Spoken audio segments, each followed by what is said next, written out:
Hello friends, Haryana GK की इस series में अभी तक हमने हरियाणा का सामान्य परिचय और हरियाणा का गठन ये दो टॉपिक डिटेल में डिस्कस किए हुए हैं। ठीक है, तो आज से हम हरियाणा की भूगोल या फिर हरियाणा की ज्योग्राफी स्टार्ट करेंगे और आज का हमारा पहला टॉपिक रहेगा हरियाणा की भूगोल के अंतर्गत हरियाणा का भौगोलिक विभाजन या फिर हरियाणा का फिजिकल डिवीजन। इसके अलावा जो भी टॉपिक हम यहाँ पर कवर करेंगे वो आपके हरियाणा के जितने भी कॉम्पिटेटिव एग्जाम होते हैं तो सभी एग्जाम्स को हम यहाँ पर कवर करके चलेंगे। हमारा टॉपिक रहेगा हरियाणा का भौगोलिक विभाजन या फिर भौगोलिक परिदृश्य या फिर फिजिकल डिवीजन। तो पहले इसकी हम पूरी थ्योरी डिस्कस करेंगे और थ्योरी के बाद एक महत्वपूर्ण हमारा एमसीक्यू सेक्शन रहेगा। चलिए तो स्टार्ट करते हैं। हरियाणा भारत के उत्तर पश्चिम में स्थित एक भू आवेष्टित या फिर लैंडलॉक्ड स्टेट है ना। तो जैसे हमने लास्ट लेक्चर में भी चर्चा की थी कि जो हरियाणा की लोकेशन है वो भारत के उत्तर या फिर नॉर्थ दिशा में या फिर उत्तर पश्चिम दिशा में स्थित है। इसके अलावा यह एक भू आवेष्टित या फिर लैंडलॉक्ड स्टेट है ना। चलिए थोड़ा सा भू आवेष्टित हम समझ लेते हैं क्या होता है। देखिए, कोई किसी भी राज्य को भू आवेष्टित राज्य तब कहा जाता है यदि उस राज्य की सीमा ना तो किसी अन्य देश से लगती है और ना उसकी सीमा किसी समुद्र से लगती है। तो ऐसे राज्यों को क्या कहा जाता है? भू आवेष्टित राज्य या फिर लैंडलॉक्ड स्टेट। क्षेत्रफल की बात करें तो 44,212 वर्ग किलोमीटर इसका क्षेत्रफल है। हमने पहले भी इसको डिस्कस किया हुआ है। इसके अलावा यह भारत के कुल क्षेत्रफल का 1.34% है। क्षेत्रफल की दृष्टि से भारत का 20वां बड़ा राज्य, तो ये भी हमने पहले डिस्कस किया हुआ है। अक्षांश स्थिति की बात करें तो 27 डिग्री 39 मिनट उत्तरी अक्षांश से 30 डिग्री 55 मिनट उत्तरी अक्षांश तथा 74 डिग्री 28 मिनट पूर्वी देशांतर से 77 डिग्री 36 मिनट पूर्वी देशांतर इसकी अक्षांशीय व देशांतरीय स्थिति है। हरियाणा राज्य गंगा सतलज के मैदान के उत्तर पश्चिम में स्थित है और यह मैदान हरियाणा की अधिकांश भूमि को घेरे हुए है। जैसे कि आप मैप में भी देख पा रहे होंगे, आपको पता है कि जो हरियाणा की लोकेशन है या फिर स्थिति है ना, यहाँ से कौन सी नदी निकलती है? गंगा नदी निकलती है और यहाँ से एक सतलज नदी निकलती है। ठीक है, जो कि किसकी सहायक है? सिंधु की। तो यह गंगा सिंधु के मैदान में या गंगा सतलज के मैदान में आप बोल सकते हैं स्थित है। हरियाणा को 8 भौगोलिक प्रदेशों में बांटा गया है डॉक्टर जसवीर के अनुसार। तो पहला है शिवालिक क्षेत्र। ठीक है, तो अब हम पढ़ेंगे हरियाणा का फिजिकल डिवीजन। तो यदि हम फिजिकल डिवीजन की बात करें तो इसको 8 भागों में बांटा है। तो पहला क्या है? शिवालिक। तो जैसे कि आप देख सकते हैं जो हरियाणा है इसकी उत्तर दिशा में पूरा शिवालिक क्षेत्र फैला हुआ है। शिवालिक क्या है? देखिए, जो हिमालय है उसका ही जो सबसे साउथ वाली पर्वत श्रृंखला है उसको शिवालिक कहा जाता है। सबसे पहले महान हिमालय है, फिर मध्य है और फिर शिवालिक है। तो इसका जो सबसे साउथ वाला पार्ट है हिमालय का उसको शिवालिक कहा जाता है। हरियाणा के यह उत्तर दिशा में स्थित है। दूसरा है गिरिपाद प्रदेश। गिरिपाद प्रदेश क्या होता है? शिवालिक के पैरेलल ही इसके दक्षिण में गिरिपाद प्रदेश फैला हुआ है। तो जैसा कि आप मैप में देख पा रहे होंगे, इसको अभी हम डिटेल में समझेंगे। अगला है जलोढ़ मैदान। ठीक है, तो यहाँ पे आपको देखेंगे हरियाणा का एक बड़ा भाग जलोढ़ मैदान है। ठीक है, जलोढ़ मैदान देखिए मैदानों का निर्माण कैसे होता है? जब कभी नदियां बहती हैं है ना, तो अपने साथ बहुत सारे अवसाद लाती हैं। अवसाद मतलब कंकड़, पत्थर, मिट्टी, रेत है ना, और उनको वो निक्षेपित करती है। तो उससे ही मैदानों का निर्माण होता है। तो इसको भी हम अभी डिटेल में चर्चा करेंगे। अगला है बाढ़ के मैदान। तो बाढ़ के मैदान यहाँ की 2 प्रमुख नदियां हैं, एक है यमुना और एक है घग्गर। तो इन नदियों के द्वारा वर्षा ऋतु में बाढ़ लाई जाती है और इससे ही बाढ़ के मैदानों का निर्माण होता है। तो इनको भी हम चर्चा करेंगे। बालू के टिब्बे युक्त मैदान। तो देखिए ये वाला जो हिस्सा है जो कि राजस्थान से लगता है, तो यहाँ पर बालू के टिब्बे युक्त मैदानों का निर्माण होता है। कैसे होता है? यहाँ से जब गर्म हवाएं चलती हैं राजस्थान की ओर से तो यहाँ पर रेत यहाँ पर निक्षेपित कर दी जाती है। तो इसके द्वारा ही यहाँ पर रेत के टिब्बे युक्त मैदान बनते हैं। तो इनको भी हम डिस्कस करेंगे।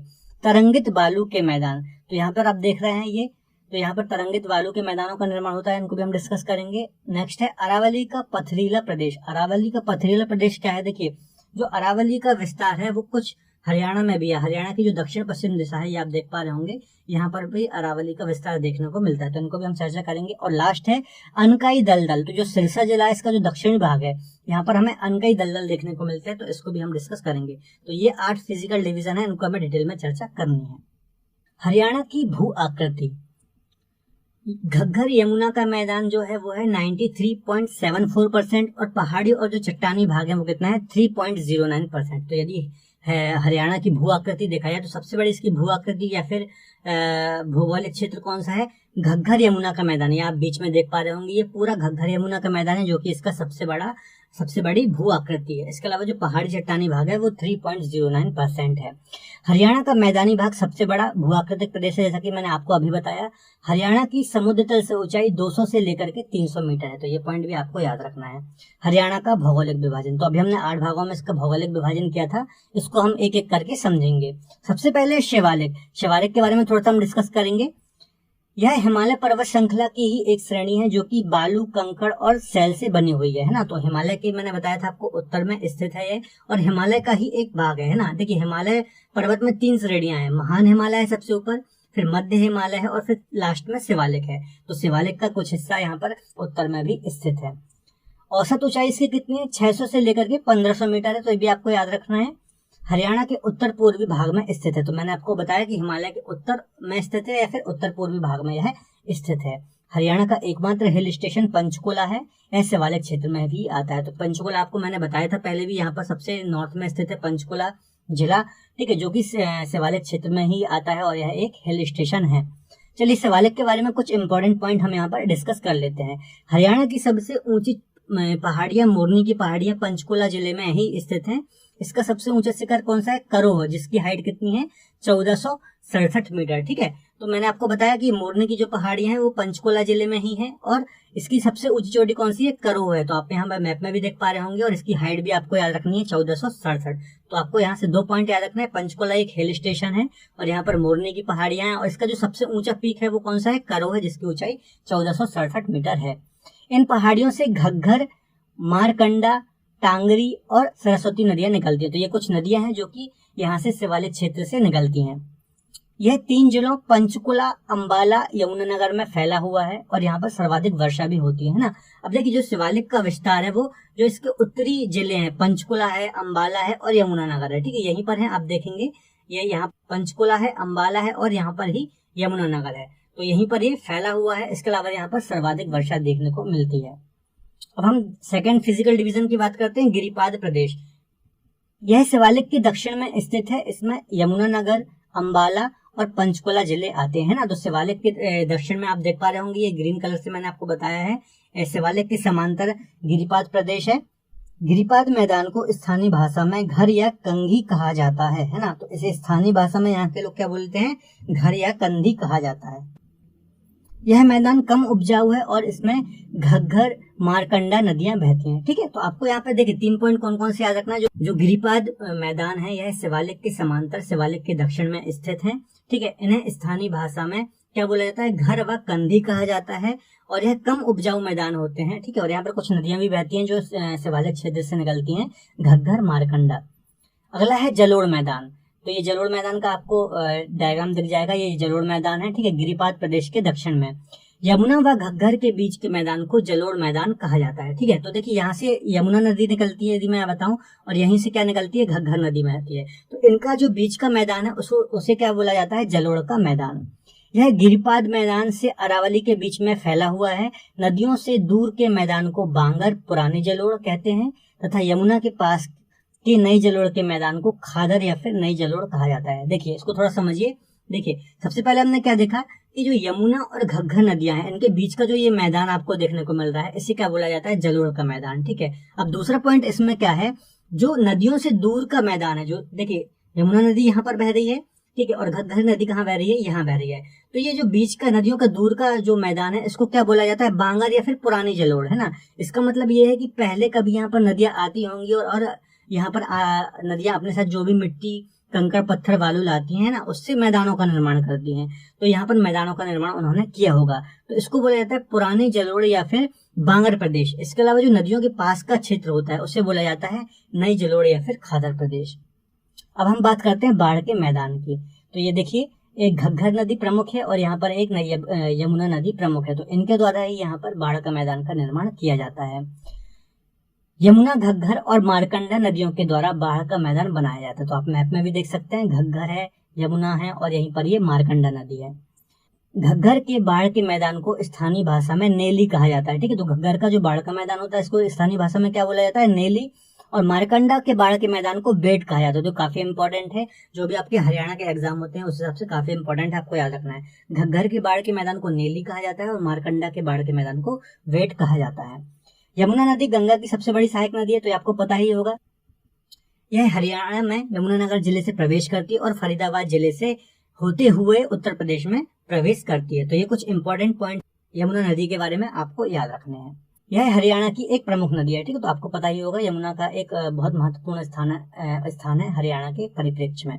बालू के टिब्बे युक्त मैदान, तो अगला हमारा फिजिकल डिवीजन है बालू के टिब्बे युक्त मैदान। तो आप ये मैप में भी देख पा रहे होंगे, यह मैदान हरियाणा की दक्षिण पश्चिम में राजस्थान और हरियाणा की सीमा पर स्थित है ना। तो आप मैप में भी देख पा रहे होंगे कि ये इन्हें बोला जाता है बालू के टिब्बे युक्त मैदान।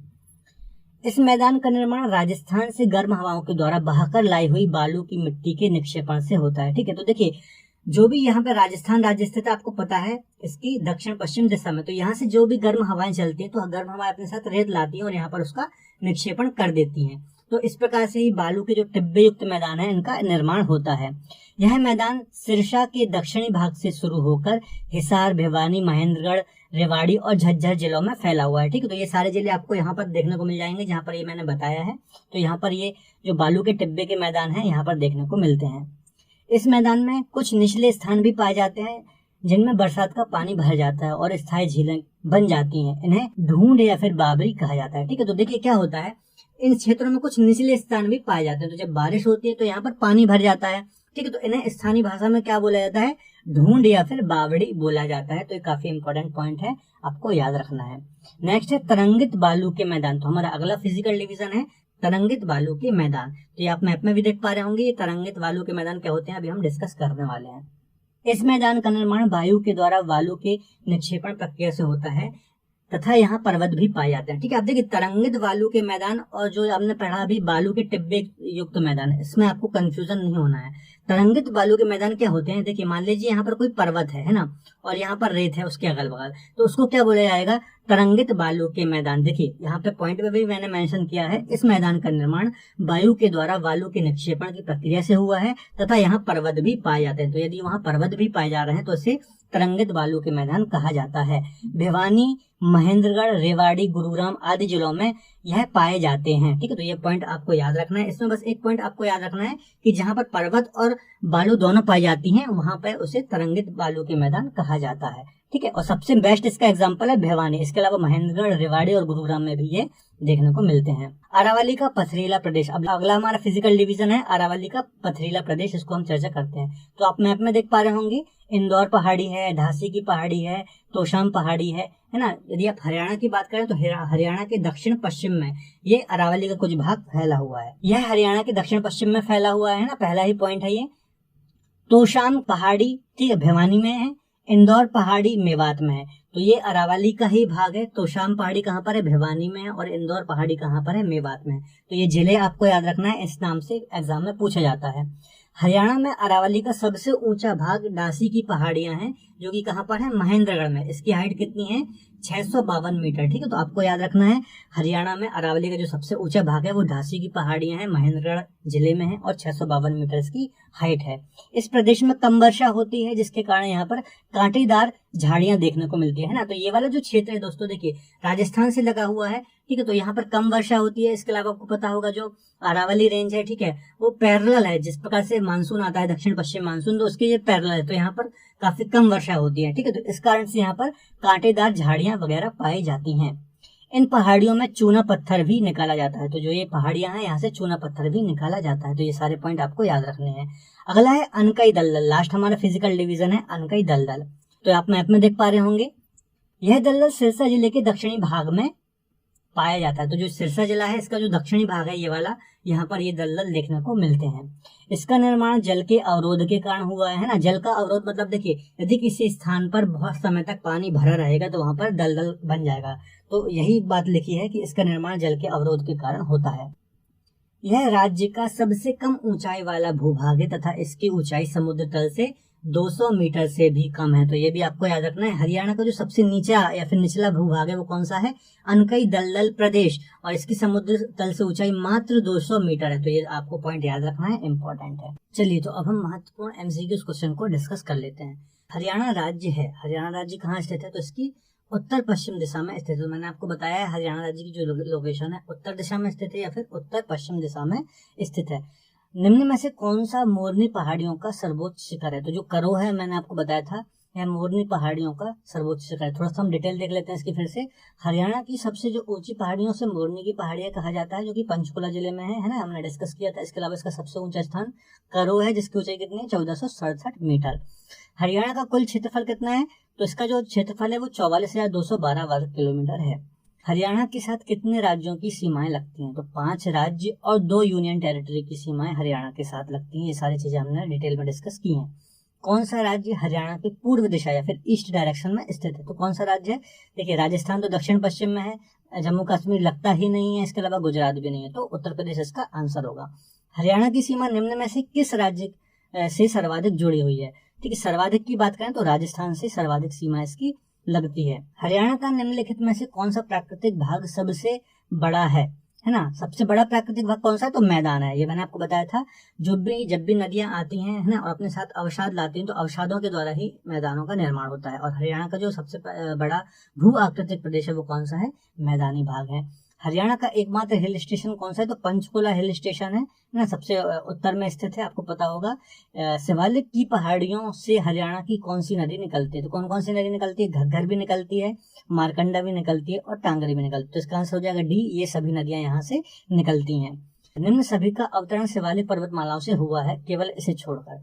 तो देखिए, यहाँ से घग्गर नदी भी निकलती है, मारकंडा भी निकलती है, टांगरी भी निकलती है, यमुना नदी यहाँ से नहीं निकलती है। तो इसमें ये पूछ रहा है कि शिवालिक से कौन सी नदी नहीं निकलती? तो यमुना नदी निकलती है। यमुना नदी कहाँ से निकलती है? उत्तराखंड से निकलती है और महान हिमालय से इसका ओरिजिन होता है। मोरनी की पहाड़ी हरियाणा के किस जिले में स्थित है? तो मोरनी की पहाड़ी की बात करें तो पंचकुला जिले में स्थित है। प्रदेश में बाढ़ के मैदान को स्थानीय भाषा में क्या बोला जाता है? तो नेली और बेड, बी आंसर इसका सही होगा। ये भी मैंने आपको बताया था। तोशाम की पहाड़ियों की यदि हम बात करें तो कहाँ पर है? भिवानी जिले में है। इंदौरी पहाड़ियों की बात करें तो कहाँ पर है? मेवात जिले में। ये भी हमने बताया था, अरावली का ही ये पार्ट है। हरियाणा राज्य का क्षेत्रफल देश के कुल क्षेत्रफल का कितना है? तो इसका आंसर हो जाएगा ए, 1.34%। निम्नलिखित में से किस प्रकार का प्राकृतिक विभाजन हरियाणा में नहीं पाया जाता? तो देखिए, यहाँ पर शिवालिक पहाड़ियां भी हैं, ठीक है, मैदानी क्षेत्र भी है और रेतीले क्षेत्र भी। तो ये तीनों है, इसका आंसर हो जाएगा डी, उपरोक्त में से कोई नहीं। अरावली की पहाड़ियां हरियाणा के किस क्षेत्र में स्थित है? तो अरावली के मैंने बताया था, जो राजस्थान से लगा हुआ एरिया है ना, इसके दक्षिण एरिया भी बोल सकते हैं या फिर दक्षिण पश्चिम एरिया, जो भी ऑप्शन में आ जाए उसको आप सही कर देंगे। अनकाई दलदल हरियाणा में कहाँ देखने को मिलते हैं? तो जो अनकाई दलदल है वो सिरसा जिला मैंने बताया था, सिरसा जिले के दक्षिण में हमें देखने को मिलते हैं। शिवालिक का विस्तार किन जिलों में? तो शिवालिक के विस्तार की बात करें तो 3 जिले हैं, एक पंचकुला, अंबाला और यमुनानगर। तो ये पहला ही आंसर इसका होगा ए, ठीक है, ये भी मैंने आपको बताया था। गिरिपाद प्रदेश को स्थानीय भाषा में क्या बोला जाता है? तो गिरिपाद प्रदेश को स्थानीय भाषा में क्या बोला जाता है? इसका आंसर हो जाएगा ए, घर या कंधी। ये भी हमने डिस्कस किया था। घग्गर के बाढ़ के मैदान को स्थानीय भाषा में क्या बोला जाता है? तो इसका आंसर हो जाएगा नेली, है ना, ये मैंने आपको बताया था। मारकंडा के बाढ़ के मैदान को क्या बोला जाता है? तो इसका आंसर हो जाएगा बी, वेट। हरियाणा का सबसे कम ऊंचाई वाला भूभाग कौन सा है? तो अनकई दलदल मैंने आपको बताया था, सबसे कम ऊंचाई वाला स्थान है। 200 मीटर से भी इसकी कम ऊंचाई देखने को हमें मिलती है। नई जलोढ़ को कहा जाता है, लेकिन नई जलोढ़ को क्या बोला जाता है? खादर, है ना। जो नदियों के आसपास का क्षेत्र होता है उसे, वहां पर नई जलोढ़ मिट्टी पाई जाती है, उसे क्या बोला जाता है? खादर प्रदेश। तो ये थे आज के हमारे 24 महत्वपूर्ण क्वेश्चन। यदि दोस्तों आपको आज का वीडियो लेक्चर पसंद आए तो प्लीज वीडियो को लाइक करें, इसके अलावा अपने दोस्तों के साथ शेयर जरूर करें। मिलते हैं अगले बेहतर लेक्चर में, तब तक अपना ख्याल रखें और पढ़ते रहें। धन्यवाद।